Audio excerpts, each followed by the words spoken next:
fait, tous les mercredis, une fois par mois, il y a des madames de la ludothèque, madame la directrice, madame l'inspectrice, qui venaient et qu'on apprend en faisant des jeux. J'avais tendance à noter dans le calendrier les jours où nous avions nos animations jeux. Les enfants avaient tendance à venir une demi-heure avant pour être sûr de ne pas arriver en retard. C'est parce que moi j'aime bien les jeux de société. Qu'on s'amuse bien entre nous. Tout en apprenant le français, les maths, en jeu de mémoire. Et ça j'aime bien. Il y a toutes des différences de jeux, mais qui sont tout aussi chouettes. La bombe. Oui. Ça, non, le glaçon. Donc quand on est venu la première fois et qu'on avait joué au double, ils m'ont parlé des difficultés. Ah, c'était difficile parce qu'il fallait faire attention, il fallait bien tout regarder, j'y suis pas arrivée.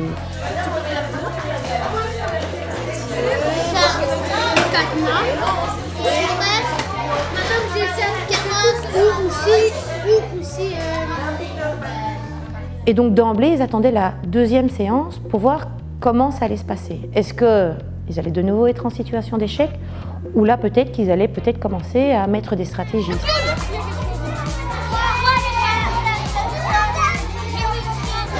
prends les deux, tu mets à côté. En fait, j'ai compris parce que tu mets les autres comme ça. On doit pas seulement regarder la couleur, mais regarder la taille de l'objet. D'accord? C'est ça le plus compliqué. L'important, c'est de jouer. Parce que parfois on se trompe et parfois on réussit. Parce que l'important c'est pas de gagner, c'est de jouer. En fait, du moment que j'essaye, c'est pas grave, je réessaye. Et après ça commence à remonter et je gagne. Je veux dire, avant, lorsqu'il commençait un exercice, si vraiment il n'y arrivait pas, c'était j'y arrive pas, point, je suis fermée, je vais attendre que madame vienne. Maintenant, quand ils sont face à quelque chose, d'ailleurs on en voit certains, ils inspirent profondément, ou alors ils font le vide complètement, ils disent ok. En tout cas, il va essayer. Qu'avant, ils n'essayaient pas, ils attendaient, ils étaient beaucoup plus passifs. Qu'est-ce que tu choisis? Tout seul. Toute seule? Vas-y, baisse ton petit bandeau. On a des formes en bois et on doit les mettre et il y a une carte. Voilà. Et le copain, lui, doit lire et puis il nous dit où on doit mettre gauche ou droite. Tu prends quel ballon? Tu prends deux petits Parallélépipèdes. Et c'est difficile? Pas vraiment, Non? mais c'est drôle. Mais prends un ovale, un cylindre, tu l'as là-haut, retire les autres, retire l'autre. Ça? Non, remets l'autre au-dessus. Attention. L'autre gros, tu le remets. Tu peux lui dire qu'elle doit faire pour que ça ne tombe pas. Tu dois mettre ta main dessus. Attends, tu montes un petit peu. Tu en as, voilà. Tu retires le gros. Tu mets un petit carré. Mets le petit au-dessus du gros. Voilà, l'équipe de Marie et de Sarah, ils sont arrivés. Bizarre. Alors, qu'est-ce qui était compliqué cette fois-ci? C'est que ça ne tombe pas. Voilà, c'était en équilibre. Hein. Et qu'est-ce que vous avez trompé aussi? Savoir la mesure. Ils ont trompé. Moi, je devais faire comme ça. Voilà, gardez une main sur ta construction. Hein. Des fois, on croyait que c'était des Voilà. rectangles. Donc il faut bien observer la carte puisque parfois on se trompait. D'accord? Il faut presque avoir mémorisé la construction dans sa tête. On essaye encore une? Avec des jeux, ça dépend lesquels, on peut apprendre tout en s'amusant. Et donc on retient mieux en s'amusant qu'en avoir marre de travailler tout le temps. C'est comme si on travaillait, mais sauf que c'était... ça m'aide bien, puisque maintenant, quand je travaille à l'école, ben, quand je dois regarder un texte pour trouver les verbes, ben, c'est grâce au jeu. Ils font des liens avec ce à quoi moi je n'aurais jamais pensé, à un jeu ou à une stratégie de jeu pour une leçon, pour une matière ou pour un exercice, alors que moi je n'avais jamais fait le lien entre les deux, quoi.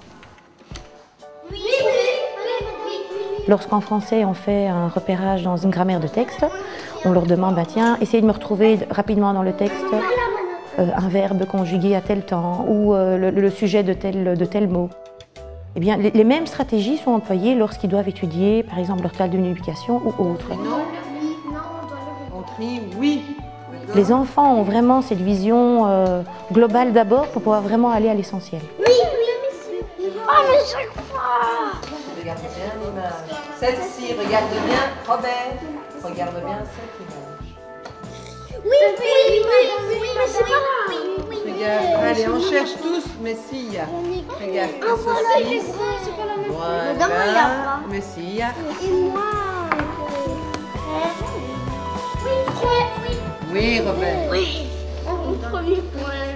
Par rapport à ce que nous avons travaillé cette année-ci, donc énormément le langage oral, la mémorisation et alors ces stratégies qu'on met en place pour pouvoir peut-être y arriver, je trouve qu'ils ont évolué, mais énormément par rapport au début d'année. Alors on écoute David. Ça va, tu vois ce que c'est? Mais il parle pas très bien français. Je vais te lire le mot dans ton oreille. Alors tout le monde embouche ses oreilles? Oui. Tu vois ce que c'est? Celui-là, tu vois ce que c'est? Oui? C'est animal. Un animal qui vit où? Dans la savane. Non, c'est pas Madame, dans la savane. Dans les arbres? Un écureuil. Non, c'est un oiseau.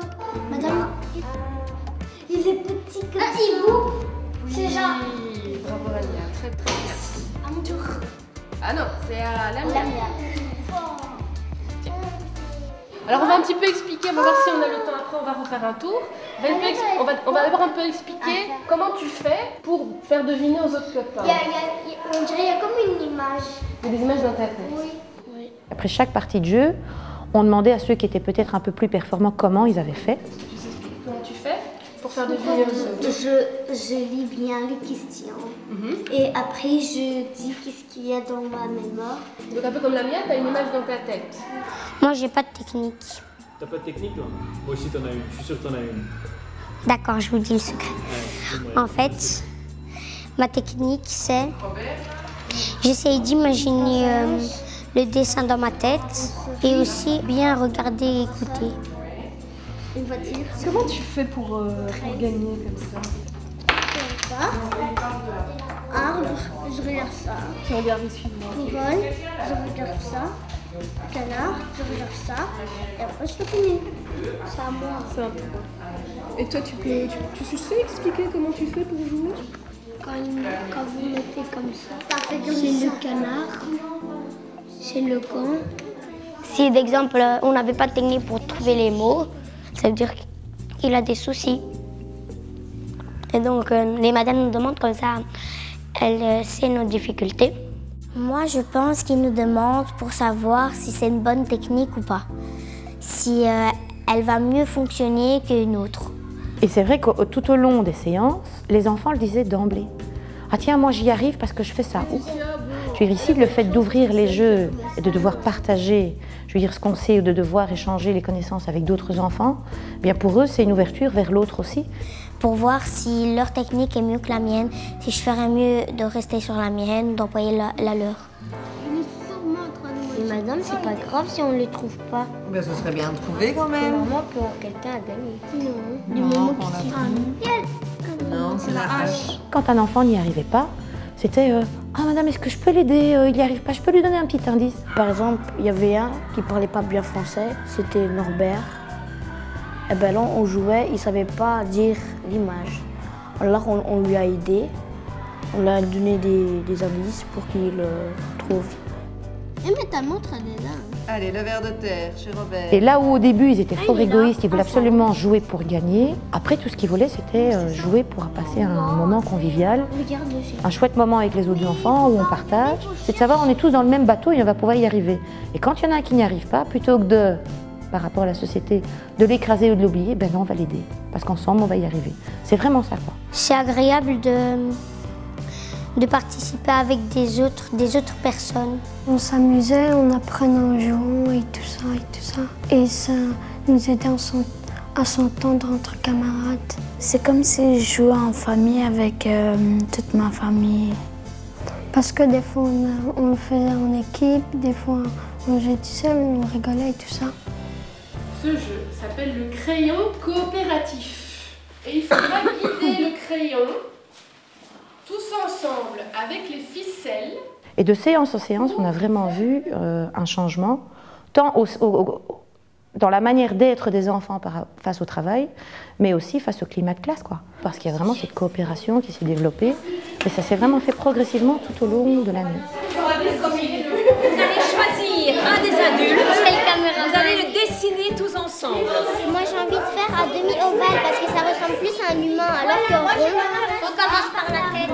On va faire une triangle. Non, on commence là parce que là il y a des crabes. On peut changer de papier parce que là il y a des crabes au milieu. Mais on fait comme dans les mangas, on fait droit, pointu, droit, comme ça.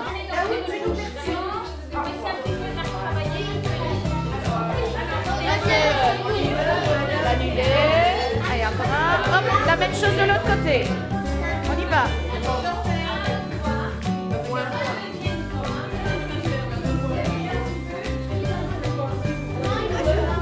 Voilà, un œil, un autre œil, le deuxième. Pourquoi c'est n'importe quoi? Parce qu'on n'est pas ordonné. Voilà, il faut se donner des ordres. Vous dites, oh, on commence, il y en a un qui tire, il y en a un autre qui tire. Donc il faut décider ce que vous faites. Madame Carlier, regardez Madame Carlier. Ça va se pencher. Madame, on tire pas. Non, on a fait tout doucement. Nous, on a fait tout doucement. Nous, on a fait tout doucement. Ça, c'est la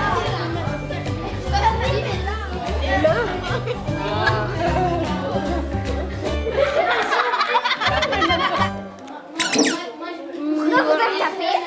Et en plus, toi, tu dis pourquoi vous avez tapé si on n'aurait pas mis Mon meilleur souvenir, c'est quand on avait fait avec les collèges, le collège français. Je vais vous présenter un jeu qui s'appelle M'attendre part en voyage. Nous, les 4e années, on a dû expliquer les jeux aux Français. Et par exemple, c'est bien une fois de nous expliquer aux grands comment jouer. il y avait les Français qui étaient venus. Après, on a expliqué tout ça. Après, on a joué. Et le but du jeu, c'est que la personne a presque plus de cartes. Et moi, j'ai bien aimé jouer avec eux. C'était chouette. M'attendre par un voyage à un porte à de l'eau et Pour commencer dès le départ. Mais moi j'avais oublié quand t'avais pris les gagnants. Tout le monde, quand il perdait, rigolait, tout ça. Voilà. Je vais prendre n'importe quel cas pour vous expliquer. Moi j'ai présenté le jeu Time's Up avec mon équipe. À la première partie, on doit expliquer le mot sans le dire. Les élèves, la première fois, on devait les expliquer en détail parce qu'ils ne comprenaient rien du tout. Attends, vous devez écouter aussi les mots qui disent pour vous rappeler. Mais à la fin, on s'est quand même amusé. C'est quelqu'un qui sert. Ah, serveuse. Une serveuse. Serveuse. Ça court, c'est un animal. Oui. Une panthère. Quand avec Madame Carlier, quand elle s'est stressée au Time's Up. Nassou. Et quand on avait tous rigolé et notre équipe elle était comme ça, elle devait deviner. Ça c'était quoi? Et donc Madame Carlier était stressée, elle était toute rouge, j'essaie de montrer le mot. Eux ont notre regard sur nous aussi, parce que c'est vrai que pour eux, on est l'enseignant qui sait peut-être tout. Et donc c'est vrai qu'après, quand on en pense, ils nous savaient, je ne faisais pas exprès de rappeler. Je dis, c'est qu'à ce moment-là, en tout cas, tu étais plus performant que moi, ou tu étais peut-être plus concentré, ou voilà. Je dis, eux ont aussi ce regard et de dire, voilà, je peux être moi aussi peut-être supérieure à madame face à tel ou tel jeu. Vous avez eu 42, vous avez eu 23, pas mal. Alors ça, moi, ça a été vraiment ma plus grande richesse, je dirais. Je savais qu'au travers le jeu, on allait développer énormément de compétences. Je savais que le climat de classe allait changer, mais alors à ce point... Tu prends un triangle. De côté. Je veux dire, j'ai vu des enfants s'ouvrir, sourire, entre eux, je veux dire, il y a vraiment cette complicité. C'est tout droit. Moi, le regard que j'ai par rapport à eux, je les vois grandis, je les vois vraiment super sociales entre eux. C'est bien. c'est gentil. Je crois qu'on n'y avait jamais pensé avant. On avait toujours dit jeu, c'est quelque chose de personnel qu'on garde pour nous à la maison. Il faut bien observer. Et pas quelque chose qu'on pourrait nous exploiter au sein d'une classe, au sein de remédiation. Ça s'est pas juste restreint à la classe, ça a vraiment déteint sur tout le monde, quoi. Et d'ailleurs, on ne parle plus que de jeux partout, donc voilà, tout le monde en a un peu marre, mais c'est pas grave. Les jeux, ils étaient magnifiques en fait.